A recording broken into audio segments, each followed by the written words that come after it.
Assalamualaikum warahmatullahi wabarakatuh.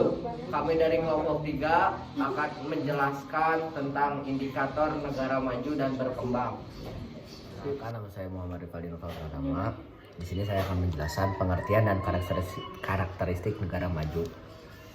Setiap negara tentu memiliki kultur, budaya, dan bahasa yang berbeda-beda. Dari segi sosial dan ekonomi pun, negara-negara tersebut memiliki keanekaragaman. Negara maju adalah istilah yang diberikan untuk negara-negara yang memiliki taraf hidup yang relatif tinggi, baik dari segi teknologi maupun ekonominya.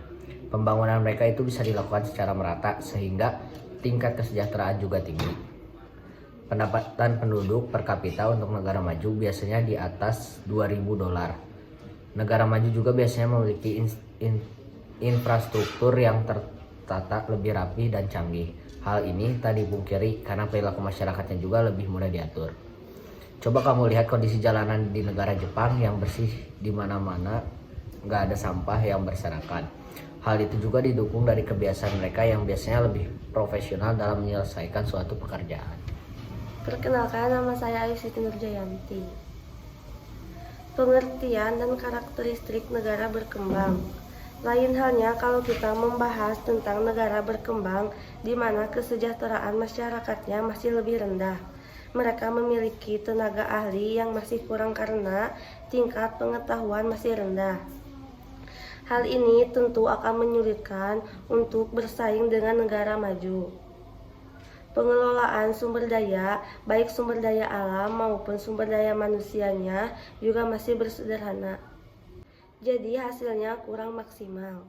Hal ini disebabkan karena modal dalam perihal pertumbuhan ekonominya juga relatif lebih kecil dan kebanyakan justru dapat dari pinjaman berbunga besar.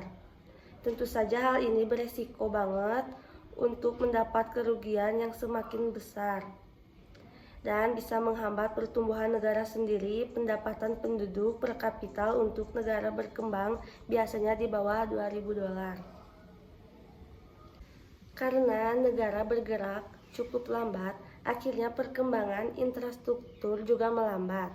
Jika hal ini terus dibiarkan, bisa menyebabkan kurangnya daya saing dan produktivitas. Jadi produk bisa dikalah saingkan di luar negeri dan hanya mampu diperjualbelikan di dalam negeri. Perkenalkan, nama saya Dera Ajara.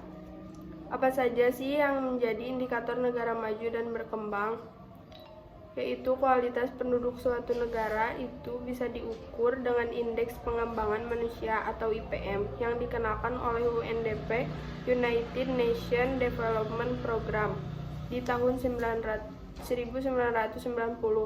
Pada materi mengenai negara maju dan berkembang memang disebutkan ada beberapa indikator penggolongan tersebut. Agar bisa membedakan negara satu dengan negara lainnya, biasanya akan terlihat kalau negara maju memang memiliki tingkat lebih tinggi terhadap beberapa sektor dibanding negara berkembang. Berikut adalah beberapa indikator perbedaan antara negara maju dan berkembang. Tingkat kependidikan, pendapatan per kapita, mata pencaharian, pertumbuhan penduduk, kesempatan kerja, tingkat kesehatan, penguasaan teknologi. Lalu, negara mana saja yang tergolong negara maju dan berkembang? IMF atau International Monetary Fund merupakan organisasi global yang beranggotakan 1.809 negara, di mana pembentukannya bertujuan mempromosikan kesehatan ekonomi dunia. Nah, menurut data IMF ada beberapa negara yang sudah dikelompokkan menjadi negara maju dan berkembang. Perkenalkan, nama saya Fadan Triputra. Berikut adalah negara-negara maju menurut IMF. Di benua Asia, Hong Kong, Jepang, Korea Selatan, Makau, Singapura, Siprus, Taiwan, Indonesia. Di benua Amerika, ada Amerika Serikat, Kanada, Puerto Rico, dan Brasil. Di benua Eropa, Austria, Belanda, Belgia, Britania Raya, Ceko, Denmark, Estonia, Finlandia, dan Islandia, dan lain-lain. Nama saya Muhammad Alfarijal. Kita patut langsung ke kita patut bersyukur dan berbangga nih guys. Karena di tahun 2020 ini menurut data IMF, Indonesia sudah memasuki negara maju. Tentu hal ini harus kita pertahankan statusnya ya dengan membantu pemerintah untuk menjaga infrastruktur yang sudah dibangun. Sekian dari kelompok 3. Assalamualaikum warahmatullahi wabarakatuh.